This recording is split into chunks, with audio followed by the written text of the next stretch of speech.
Hello dear student. जैसे कि आप सभी जानते हैं कि 15 सितंबर को हॉस्टल वार्डन की परीक्षा होने वाली है। सबसे इम्पोर्टेंट बात यह है कि इस बार हॉस्टल वार्डन की परीक्षा में काफ़ी ज़्यादा प्रतिस्पर्धा या कंपटीशन देखने को मिल रहा है। अब जैसे कि हम अभी तक बाकी एग्ज़ाम में देखते आए हैं कि भले ही लोग फॉर्म भर देते हैं लेकिन उसकी जो उपस्थिति रहती है एग्ज़ाम में काफ़ी कम होती है। अभी हाल ही में व्यापम ने और या फिर जो परीक्षा लेते हैं उन्होंने ये चिंता भी व्यक्त की थी। लेकिन हॉस्टल वार्डन में ये कहना कि आधे लोग आएंगे आधे लोग नहीं आएंगे, ऐसा हम नहीं समझ सकते। तो हमें पूरा कॉम्पिटिटर मान के चलना है, सभी लोगों को ये समझना है कि सारे लोग इसमें आएंगे। और अगर हम मान भी लेते हैं कि 6 लाख लोग फॉर्म भरे हैं, इसमें से मान लो 1 लाख लोग भी अनुपस्थित होते हैं, अब्सेंट होते हैं, तो कम से कम 5 लाख लोग एक एग्जाम को दिलाएंगे, ऐसा हमें मानकर चलना है। मैं ये नहीं कह रहा हूँ या मेरा कहना ही सही है, ये मैं नहीं कह रहा हूँ। अब देखिए, जो समझने वाली बात क्या है, हम अभी तक पढ़े हैं, हमारे पास अब 1 वीक का समय है। जो भी पढ़ना था हमने पढ़ लिया है। लास्ट में हम क्या करना चाहिए, कैसे करना चाहिए, इस पर भी विचार करेंगे।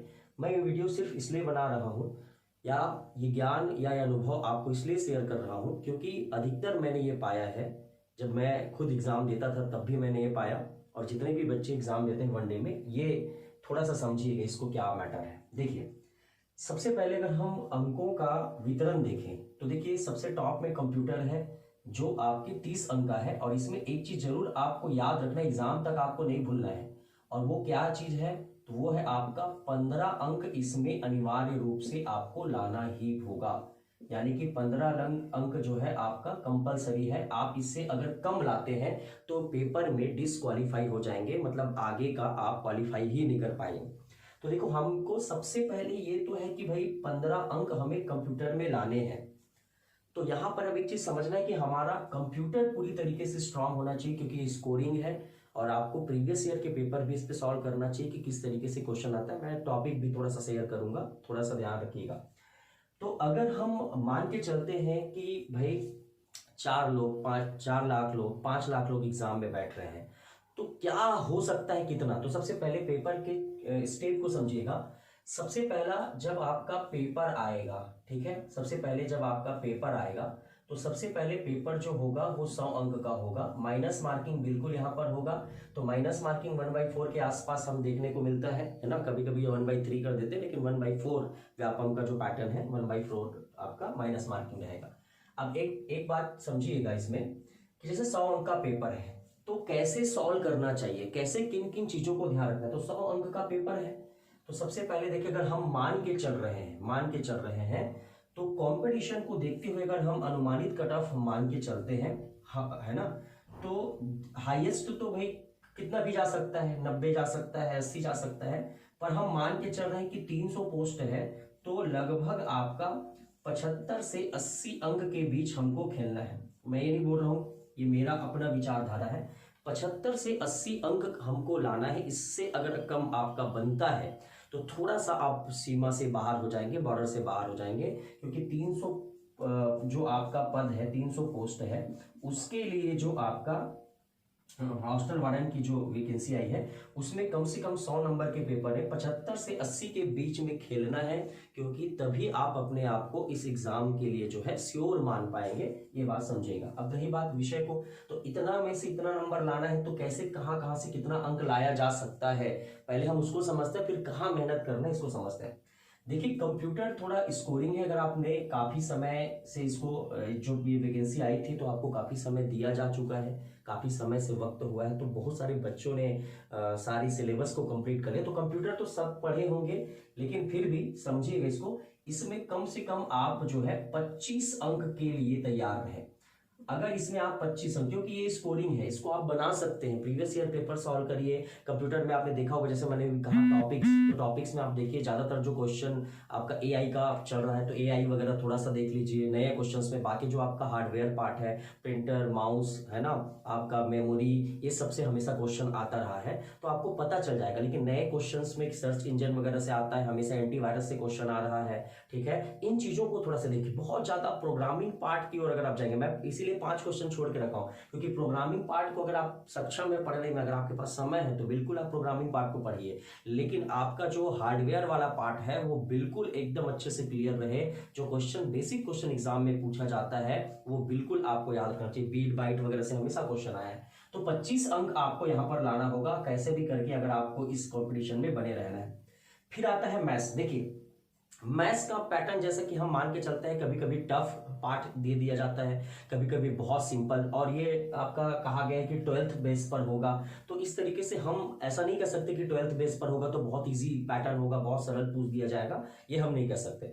फिर भी हमको ये मान के चलना है कि जो हमारा 25 अंक का मैथ्स होगा उसमें कैसे भी करके लगभग 18 अंक के आसपास हमें जाना है। ठीक है, 15 से 18 के आसपास हमें ये कवर करना है, कैसे भी करके हमको ये लाना है। ठीक है, तो यहाँ पर मुश्किल है क्योंकि देखो कंपटीशन यहीं से खत्म हो जाएगा। जिनका मैथ्स नहीं बना वो सीधा सीधा कंपटीशन के बाहर, क्योंकि आप 50-60 नंबर में 300 पोस्ट के लिए 6 लाख लोगों को कॉम्पीट नहीं कर पाएंगे। तो इस तरीके से इस बात को समझिएगा। अगला है बाल मनोविज्ञान। देखिए यहाँ पर एक चीज और समझना बेटा, हमारे साथ कॉम्पिटिटर में कौन कौन रहेंगे। अभी देखो काफी समय से व्यापम की वैकेंसी नहीं आई है। ठीक है, अभी लगभग पीएससी फरवरी में हुआ है, तब से पीएससी की कोई ऐसी वैकेंसी नहीं आई है लगातार। ठीक है, अभी तक जैसे एसआई वालों का डिमांड चल रहा है, आप जानते हैं काफी ज्यादा। कल ही हमने एक वीडियो देखा था जहां पर उन लोग भीख मांगते नजर आए थे, तो काफी ज्यादा निराशा वाली बात रही है। तो कहीं ना कहीं वो भी अपने लाइफ को सिक्योर करने के प्रयास में, भाई भले एसआई में उनका सिलेक्शन हो, लेकिन फिर भी वो लोग भी जो एसआई के बच्चे तैयारी कर रहे थे वो भी इसमें इंक्लूड होंगे। अभी जो आपका शिक्षक भर्ती के जो कई बच्चे हैं जो शिक्षक भर्ती का इंतजार कर रहे हैं, उन लोग भी अभी इस एग्जाम में शामिल हो गए, क्योंकि शिक्षक भर्ती की भी वैकेंसी नहीं आई है। तो इस बात को समझिएगा कि अभी ये हॉस्टल वार्डन एक ऐसा एग्जाम है जिसमें सभी प्रकार के लोग जो पढ़ रहे हैं, कंटिन्यू पीएससी की तैयारी कर रहे हैं, व्यापक की तैयारी कर रहे हैं, वो स्पेशली इसमें शामिल होंगे। इसीलिए आपका जो कॉम्पिटिशन होने वाला है वो काफी टफ होने वाला है। तो ये आप थोड़ा समझिए। बाल मनोविज्ञान, बाल मनोविज्ञान का जैसे हम देखते हैं कि उतना ज्यादा ऐसा सोर्स हमको मिलता नहीं है, पर इसमें जो 5 टॉपिक दिया गया है तो हम ये मानते हैं कि 5 टॉपिक जैसे शिक्षा मनोविज्ञान हो गया, समावेशी शिक्षा हो गया, बुद्धि हो गई, तो यहाँ पर जो बेसिक क्वेश्चन आपको एक कोटेशन वाला पॉइंट याद रख लेना कि किसने क्या कहा है, किसने कौन सा कॉन्सेप्ट दिया है। समावेशी शिक्षा से आप क्या समझते हैं, शिक्षा मनोविज्ञान को आत्मा किसने कहा, शिक्षा मनोविज्ञान को मस्तिष्क का विज्ञान किसने कहा, इस तरीके से प्रश्नों को आप जो है सॉल्व कर सकते हैं। तो यहाँ पर हम जैसे बाल मनोविज्ञान में हमारे 10 अंक है, तो कम से कम 7 अंक के आसपास हमें जाना चाहिए। 7 अंक के आसपास आपको रहना है। अब 7 अंक लाना मतलब 7 अंक तो मैं बोल रहा हूँ, 5 अंक भी आ गए तो भी आप बने 10 अंक में बाल मनोविज्ञान, क्योंकि यहाँ पर जो बच्चे पढ़े हैं अगर उनसे सीधा सीधा प्रश्न आ गया तो कोई दिक्कत नहीं है, लेकिन अगर थोड़ा सा टफ क्वेश्चन आया, क्योंकि ये व्यापम पीएससी के बच्चे तो नहीं पढ़ते, शिक्षक भर्ती के बच्चे इन पर जो है थोड़ा सा पढ़े रहते हैं तो उनको ये नॉलेज होता है, तो ये थोड़ा सा ध्यान रखिए 7 अंक के आसपास। अब देखिए सामान्य अध्ययन, सामान्य अध्ययन में यहाँ पर बहुत ज्यादा कंपटीशन इसलिए रहेगा क्योंकि जो पा गए वो पा गए, जो नहीं पाए वो नहीं पाए। क्यों? क्योंकि काफी ज्यादा समय से तैयारी हो रही है, किसी का 15 में 15 भी बन सकता है, किसी में 10 भी बन सकता है। तो हम एक एवरेज मान के चलते हैं कि लगभग हमें 12 अंक के आसपास इसमें खेलना चाहिए, लगभग 12 अंक के आसपास। 12 अंक को जीएस बनाने हैं, क्योंकि जीएस का पार्ट काफी, भले ही 15 अंक का बोल दी, उसमें स्पोर्ट्स वाले पार्ट को डाल दिया गया है, प्राणायाम वाला पार्ट को डाल, योगा वाला पार्ट को डाल दिया गया है ना। उसके बाद आप देखोगे कि हर जो बड़े बड़े सिलेबस होते हैं, Indian history, Indian constitution, Indian geography, ये सब का मात्र 2-2 अंक के हिसाब से वेटेज बन रहा है। वहां पर हमको ये समझना है कि हमें क्या पढ़ना चाहिए। कुछ वीडियो मैंने यूट्यूब में भी अपलोड किए थे, कुछ कारणों की वजह से मैं कंटिन्यू नहीं कर पाया था, लेकिन आप उन वीडियो को देखेंगे तो भी इतिहास, संविधान और आपका जियोग्राफी बिल्कुल वहां से प्रश्न बन सकता है। आपका 6-7 नंबर बिल्कुल वहां से आपका फंसे गई। तो ये थोड़ा सा ध्यान रखना, 12 अंक के आसपास हमें जाना चाहिए अगर एक अच्छा स्कोर हमको करना है। ठीक है, अब देखिए व्याकरण, तो यहाँ पर देखिए जो इंग्लिश मीडियम वाले बच्चे रहेंगे उनके लिए थोड़ा हिंदी टफ हो जाता है, और जो आपके हिंदी मीडियम वाले बच्चे हैं तो वो उनके लिए इंग्लिश थोड़ा टफ हो जाता है।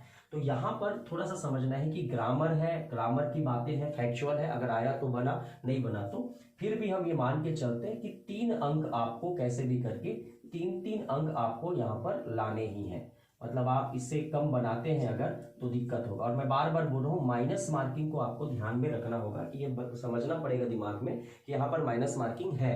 ठीक है, अब देखिए छत्तीसगढ़ का सामान्य अध्ययन लिखा है और नीचे में छत्तीसगढ़ का इतिहास और व्यक्तित्व की बातें कही है। हम ये नहीं कह सकते कि छत्तीसगढ़ के इतिहास से ही पूरा प्रश्न आएगा, हम ये नहीं कह सकते कि सामान्य अध्ययन का भी पार्ट रहेगा, पर छत्तीसगढ़ भी अपने आप में बड़ा पोर्शन है, तो हम ये मान के चल रहे हैं कम से कम 3 अंक के लिए आप इसमें जा सकते हो। ठीक है, 3 अंक आपको लाना है। और सबसे इंपॉर्टेंट बात है करंट अफेयर। करंट अफेयर का जो संख्या है वो 5 है, और आप जानते हैं कि जब हम बड़े एग्जाम की तैयारी करते हैं तो वहां पर भी लगभग 3 महीने या 6 महीने का करंट अफेयर आपको दिमाग में रखें। खासकर जो शुरुआत के 3 महीने का करंट अफेयर होता है वो काफी ज्यादा इंपॉर्टेंट होता है। और हॉट टॉपिक तो आप जान ही रहे हैं, है ना, पैरा ओलंपिक्स चल रहे हैं, तो वहां से आपको दिमाग में सेट होनी चाहिए कि ओलंपिक या पैरा ओलंपिक से बिल्कुल एक आध प्रश्न हमारे चीजों से बनेगी, तो ये थोड़ा सा याद रखना, है ना।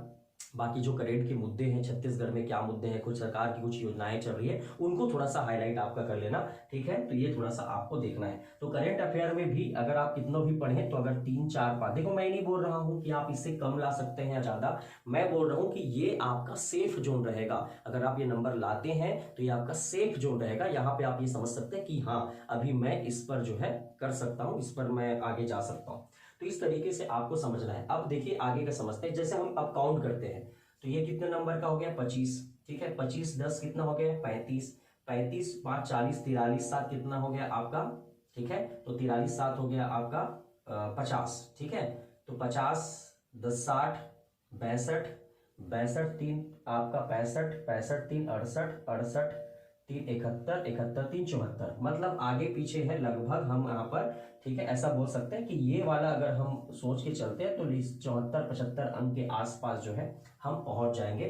ठीक है, तो देखिए जब मैंने अंकों को डिवाइड किया है तो कितना टफ लग रहा है 75 अंक लाने के लिए, तो ये सबके लिए होगा। अब सवाल ये है कि पेपर 100 अंक का आएगा तो सबसे पहले आपको याद रखना है कि आपको शुरुआत में गलत नहीं करना है। आपको सबसे पहले सेफ जोन में जाना है। सेफ जोन में जाने के 2 तरीके अपनाने पड़ेंगे। सबसे पहला आप ये श्योर करें कि हाँ मेरा कंप्यूटर का मैं 15 अंक से क्या बनाया हूं, ऊपर यहाँ का नंबर, यहाँ आप यहाँ 20 बना के यहाँ पूरा 5 में 5 बनाइए, मैं नहीं बोल रहा हूँ, लेकिन आप ये बात समझिए सबसे पहला सेफ जोन आपको करना है कि कंप्यूटर के सबसे पहले आपको पेपर सॉल्व करना है, और कंप्यूटर के पेपर में आपको 15 अंक का पहले श्योर करना है कि हाँ मेरा 15 क्वेश्चन कंफर्म सही है। और पहले से ही जैसे कि आपका ए सेट होगा, बी सेट होगा, सी सेट होगा, डी सेट होगा, तो अलग अलग पार्ट में क्वेश्चंस रहेंगे, तो आपको पहले से ही तुक्का नहीं खेलना है, आपको पहले से ही तुक्का नहीं लगाना है। मैं बार बार बोल रहा हूँ, हमारे मन में ये बात रहती है कि मेरा कहाँ सिलेक्शन होगा। पहले तो आपको पेपर का टफनेस चेक करना है कि कितना वो टफ है, कितना कठिन है। और वो कैसे चेक होगा, तो जिस भी पोर्शन को आप पढ़े होंगे, जिस भी पोर्शन को आप उसमें से कोई एक पोर्शन में जाइए जो आपको आता हो। जैसे आपने सामान्य ज्ञान वाले पोर्शन में केवल वहां जाके देखना है। और सामान्य जैसे आपका ए सेट मिला, लेकिन ए सेट में सबसे पहले आपका कंप्यूटर है, तो आप ऐसा मत करिए। आपको शुरुआत में समझना है कि जिन विषयों में आप माहिर हैं, जिन विषयों को बहुत ज्यादा आप तो जी जब से पहले जैसे आपका ए सेट है, बी सेट है, अगर कोई भी दूसरा सेट है, तो आप सबसे पहले उस पोर्शन में जाके देखिए जहां पर आपको लगता है कि ये पोर्शन मैंने काफी अच्छे से पढ़ा है, ये पोर्शन मुझे आता है, यहाँ से मैं प्रश्न सॉल्व कर सकता हूँ इस तरीके से। तो जैसे मैं यहाँ पर चला गया, सामान्य अध्ययन में चला गया, जीएस पार्ट में चला गया। जीएस पार्ट में मैंने देखा कि हाँ यहाँ तो मेरा 10 क्वेश्चन बन जा रहा है, 12 क्वेश्चन बन जा रहा है, तो आपको ये समझ जाना चाहिए कि पेपर जो है थोड़ा ईजी आया है, क्योंकि आप पढ़े हैं तो सबके लिए ईजी होगा। तो यहाँ से आपको पहले पेपर को ये देखना कि पेपर का पैटर्न कैसा है, और उसके हिसाब से पहले कंप्यूटर का आपको 15 अंक जो है वो श्योर करना है। उसके बाद सबसे शुरुआत में अगर कोई प्रश्न नहीं बन रहा है तो चलो मैं लगा देता हूं, मैं तुक्का मार देता हूं, ये वाली गलती बिल्कुल नहीं करिएगा।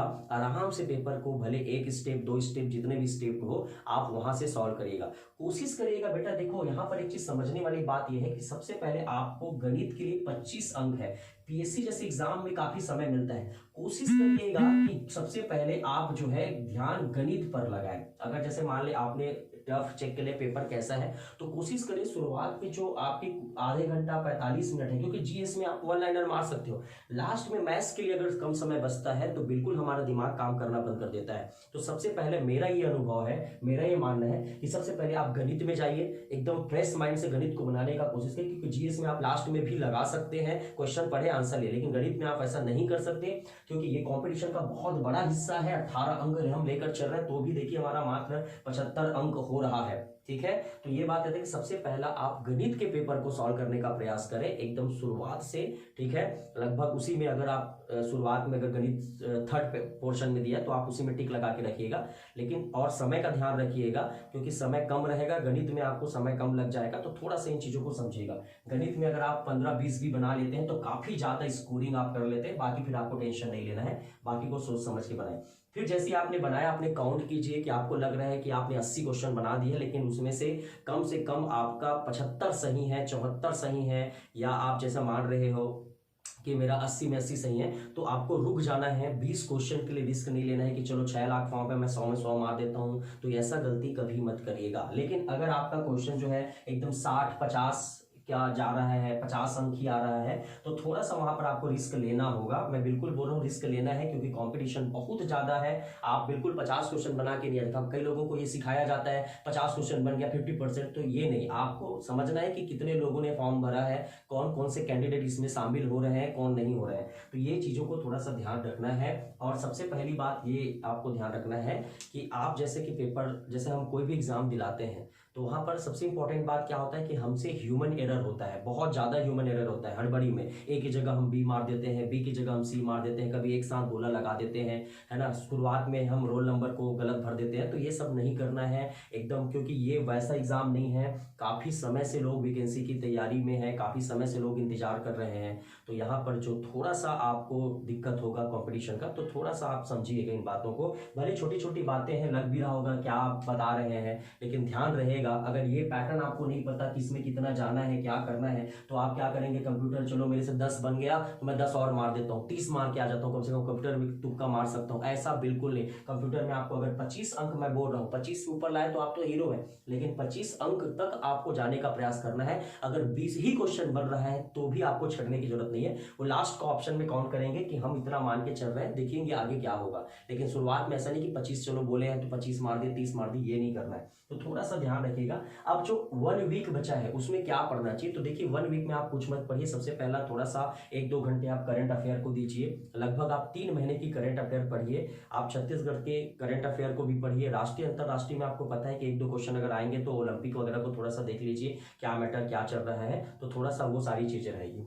दूसरा जिसमें जो आप पढ़ सकते हैं वो क्या पढ़ सकते हैं, तो इसमें थोड़ा मैथ्स को प्रैक्टिस कर लीजिए क्योंकि स्कोरिंग है। कंप्यूटर को पढ़ सकते हैं और सामान्य अध्ययन वगैरह को आप पढ़ने की कोशिश मत करिए। जब भी आप खाली रहिए कोई वीडियो देख लीजिए। मेरे ही यूट्यूब चैनल में काफी वीडियोस डले हुए हैं, आप उनको भी देख सकते हैं। तो सिंपल सा लॉजिक है, आप अभी बहुत ज्यादा पैनिक होने की नहीं है। थोड़ा बहुत आप अब लास्ट मोमेंट पर एमसीक्यूज लगाइए और नया थ्योरी पढ़ने की जरूरत नहीं है। अगर आप इंटरनेट चलाते हैं तो वहां पर सर्च कर लीजिए पर्यायवाची से, हिंदी से संबंधित इंपॉर्टेंट एमसीक्यू, ऐसे आपको अभी समय बिताना है और बहुत ही फ्रेश माइंड से एग्जाम दिलाना है। तो मैं यही शुभकामनाओं के साथ जो है सबको शुभकामनाएं देता हूं और सबका परीक्षा जो है सफल रहे। बहुत अच्छे से आप पेपर दिलाइए। आगे जो भी रहेगा, जैसा भी रहेगा, किस हिसाब से पेपर रहेगा, उस पर भी हम चर्चा करेंगे। धन्यवाद।